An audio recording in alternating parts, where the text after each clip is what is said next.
What's up, WeldLab family? Welcome back to my channel. Today we're doing a custom ramp for a pallet jack. I'm almost done with it. I just finished welding the frame. I'm about to put my piece of plate on top. And man, I hope you enjoyed today's video. Try to be descriptive as possible on how to do this job, just in case if you come to a similar job like mine. You have an idea, you know, it's all about educating ourselves. I actually went to YouTube to get some inspiration from, I think, Jimbo's Garage. He did a similar one like this. So, you know, YouTube's here to help. I'm here to help you. So hopefully I can teach you something new. I really enjoyed doing this project. Like I said, all I gotta do is paint it after this and go install it. So I hope you enjoyed today's video. Alright guys, so I'm about to get started on my project. There's a few things I like to have before I get started. I like to have a notebook with all my measurements and stuff that I need, and like a little smaller drawing of what I'm doing so I don't lose focus. Last thing I want to do is cut something too short. You cut something too short, then you're gonna mess with the material. You want to get it right the first time. If not, it's gonna come out of your pocket because you're gonna have to replace the material. I'm gonna start cutting it. My first piece is gonna be 3'6". I'm gonna cut that. I'm gonna cut that down. Then I'm gonna do my ramp. I'm gonna need a straight edge, which I have here, and I'm gonna show you how I mark it to be able to do that ramp that I need. Then after that, I'm gonna show you how I line it up. Of course, you also need your measuring tape. I'm gonna have that next to me because I feel like I'm gonna lose it. So I'm gonna just go ahead and put it in my pocket now. So let's get ready to build this project, fellas. I'm using Water MP200 to cut it. It's like 5 machines in one. You can weld with it, you can TIG, stick, and it has the plasma cutter. I did a video review a while back on it, so you might want to check it out if you're interested on this machine. It's actually my favorite machine to use. I'll have all the information in the description box below. To weld it, I'll be using Water's 205DS MIG machine. I'm gonna try to cut it as straight as possible, but if not, it'll be okay because everything will be covered with a sheet of plate on top of it. But I'm gonna still try to do it, guys. So I just finished cutting them out 40 inches. Now I'm about to do the ramp. So I'm using a straight edge to kind of visualize the ramp. What I need to do is, the height of the scale that I'm doing is 4 inches. So I need to start off from 4 inches, and then it needs to slope all the way down. So whenever they're using the pallet jack, it'll be easier for them to just push it up. Now, I need to be careful with this because if I use a plasma cutter, I don't want to cut too much into the other side because I still need the other side. I'm gonna have 4 pieces then. So I cut out 2 pieces of 40 inches. Once I cut them in half, each of them will make 2 pieces, so I'll have 4 at the end. What I don't want to do is with the plasma cutter mess up and cut too much into the other side. So what I'm gonna do is I'm gonna use a metabo disc and just cut about 4 inches in the beginning of each side, in the front and in the back. Then after that, I'm gonna go ahead and start using the plasma cutter to cut that strip out, flip it over, do the same thing, do the other one, and I'll have the ramps ready. Then after that, I'm gonna put some supports in between them. Then pretty much after that, I'm gonna tack it up. I'm gonna go present it, make sure everything looks good, MIG weld it out, paint it up, so it'll be a done deal. So I'm gonna hurry up and go ahead and get started on this. Once I cut everything out, I'm gonna show you the finished product.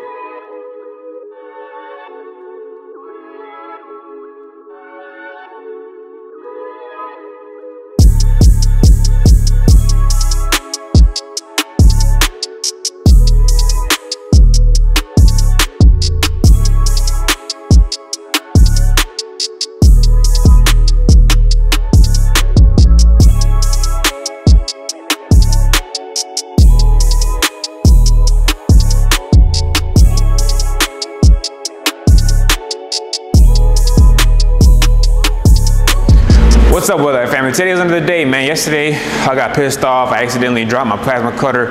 The cut broke. I didn't have any more.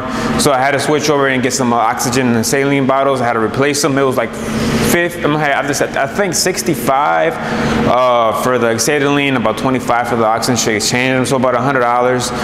That sucks because that cuts into my profit, but it is what it is. It's part of it, you know what I'm saying? But I'm glad I got them because I wouldn't need them in the future. I want to give you a quick tip. I just finished cutting out the rest of my square tubing, and sometimes when you cut with the torch, it leaves a whole bunch of slag on here that you have to grind off. So I'm going to show you my method, and I think it's the best method to be time efficient and for it to be faster for you. So the first thing you want to do is grab your grinder, grind the top, only the top, not the sides, because if you try to knock off all the slag on the sides, it's going to take you too long. So you want to go ahead and grind that all the way smooth, all the way down. Once you finish that, you can grab you a hammer and you're just going to hammer it down. That's going to do it. Since you grinded it smooth, the the slag is a lot weaker, so you can just beat it out. And the extra pieces that you have, you can just hit it with a wedge, hit it with a chisel. I'm about to finish cutting this out. After that, I'm about to start tacking the pieces together. I should be finished with this project today. I'm excited to see how it's going. All right, guys, so I got everything spaced out evenly. Well, I still got to tweak it up a little bit more, but I just want to show you how the ramp is starting to take shape. My cuts are a little off at the bottom, but I'm gonna find a way to shim it up a little bit just so you don't see that gap. I'm gonna reinforce everything. But here it is, man. About to start cutting on some supports in the middle to be able to support it. I also got the 10-foot square tubing that I have. I got this piece left, so what I'm about to do, I'm about to just cut it all type of different ways to make some supports. It's 1/4 inch square tubing, so I could just cut out a piece of flat ball right here if I need it for whatever reason. So yeah, man, it's starting to take shape. So I'm gonna cut my pieces out and I'm gonna show you whenever I tack it up. Okay, guys, so what I'm doing now is, since I cut my square tube in half, it basically turns to some C-channel. So now I'm about to grab this C-channel and cut it in half again, which is gonna give me some 1/4 inch angle line if you wanna look at it like that. The reason I'm doing like that is because I want my material to stretch and I wanna add as much support as I can. So yeah, it's coming along pretty good. I'll show you why I'm doing this later on. Whenever you start bidding these jobs, you know, you wanna make sure that you bid them right. If not, it's gonna come out your pocket and you know, they ain't gonna be good after that. Okay, so I got it marked up. I'm gonna cut it in half, then probably measure 11 inches, cut that in half again, and I'll have 4 supports and I'll be good to go. All right, guys, so this is what I got going on right now. So what I'm doing is I want my square tubing to be all the same because I don't want one tilted too much to the side because they're not even cuts. So what I'm doing is I'm started with this side, leveled it out, make sure these two are matching, so I'm going along. So for example, this one needs to come up. So I'm doing this one right here now. This is my next one I'm about to tack. So this one needs to come up a little bit. So what I'm doing is I'm using this chisel right here to help it. So what I do is I put it on the bottom, lift it up,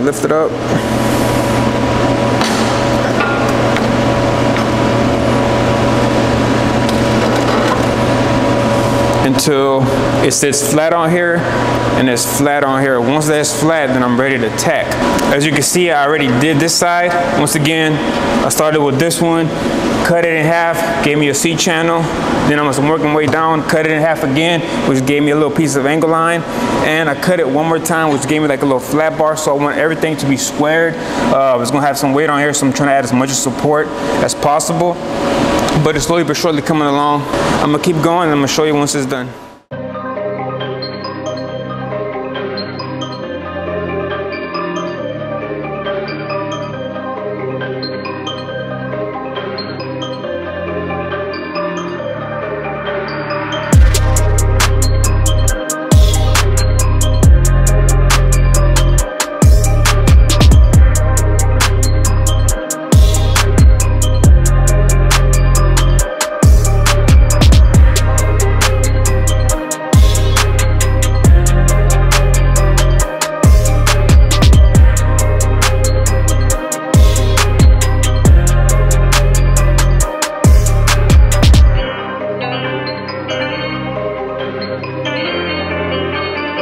What's up, guys? As you can see, I finished welding it. I actually threw away my little piece that goes right here. That's why I stopped really talking.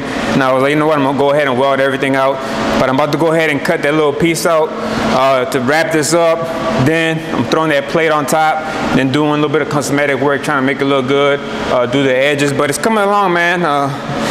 Should be done today, and actually got one more project I'm about to take on tonight. Got to fix the door for a horse trailer. I'm not gonna do a video on that, but I will show you once I'm done. So I'm gonna go ahead and keep working at it. Like I said, I'm gonna go ahead and weld the little piece that goes right here to here. I got my plate cut out. I'm gonna throw that on top, and like I said, I'm gonna do more cosmetic work to it, and we're gonna paint it, and I'll go install it. So let's go.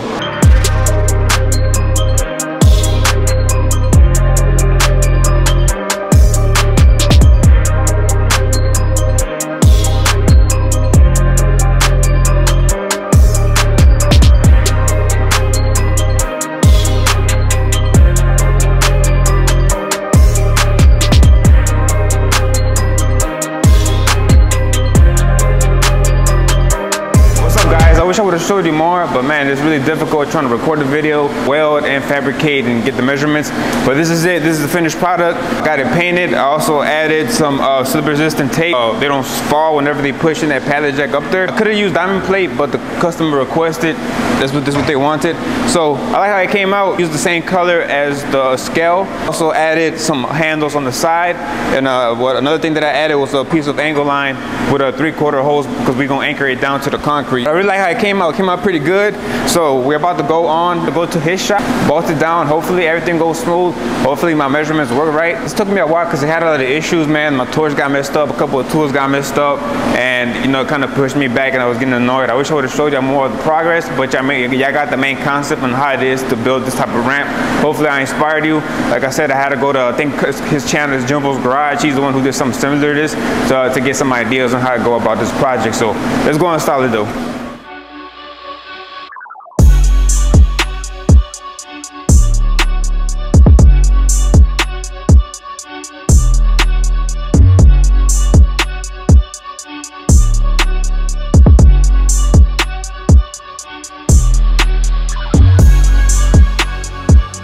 What's up, WeldLab family? Today I came with another video. Today we did a custom ramp for my guy Steve right here.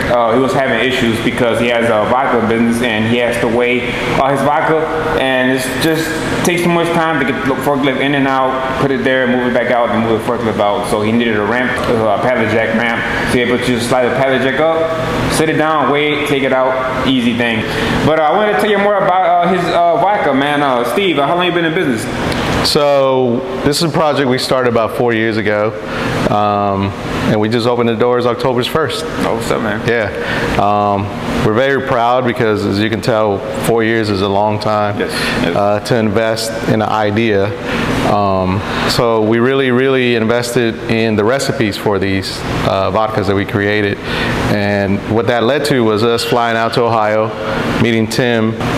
That we shook his hand and we said, Tim, we want to be in business with you, and we want to use your wheat, your organic wheat, to make our vodka. And so when you taste it, you taste that wheat, you know that, you know, Tim's really crafted and really invested in what he does, that it's transparent in what we do. And the way it's most transparent is, we believe this is the first vodka you can have on the rocks. It's a luxury vodka. You know, we're not bashing anyone else. Everyone has their own business model, but our business model is to be the best at what we do, and we really invested into that.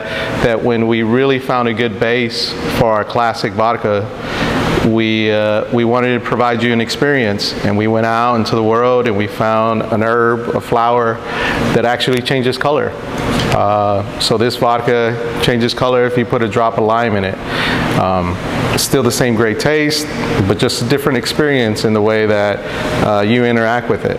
So I say that to say we really put a lot of effort into this, that we really didn't focus on the production part.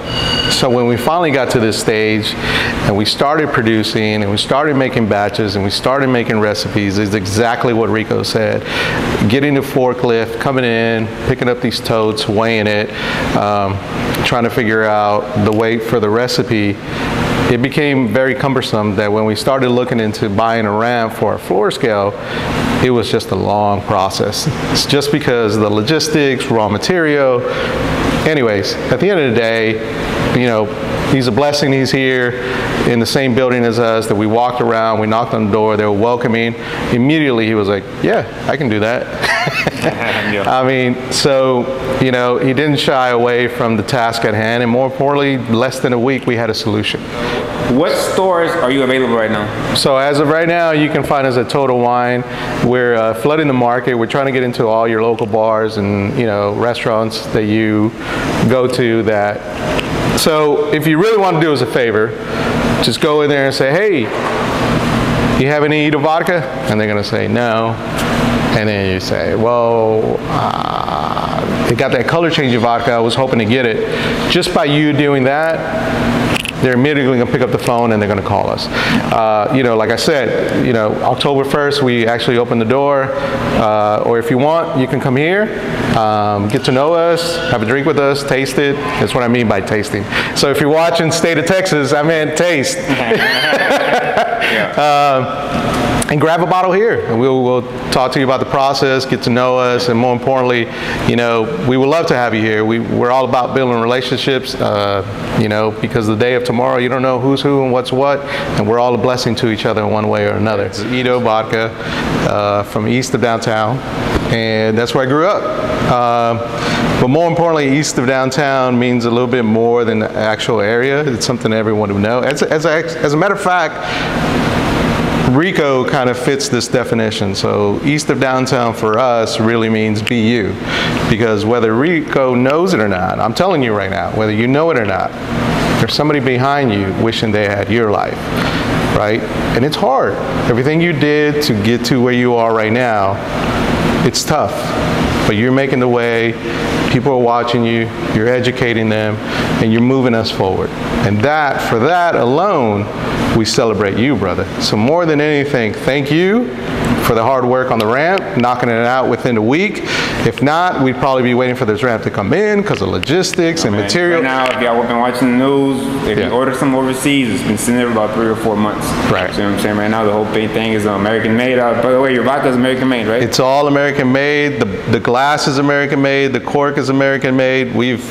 So American made corks don't really exist. So we found someone to make a good base, and then we sent it to New York, Brooklyn to be exact, and then they put a gold cap on it. We worked with TRX Labs. Long story short, making anything American made is difficult, and we're okay with that. But I think we took a little crazy in the sense that our totes are American made, our reverse osmosis, which is essentially clean water. Ken from California makes them, and he shipped it to us. You know, so everything that we do, even the equipment that we use, is American made.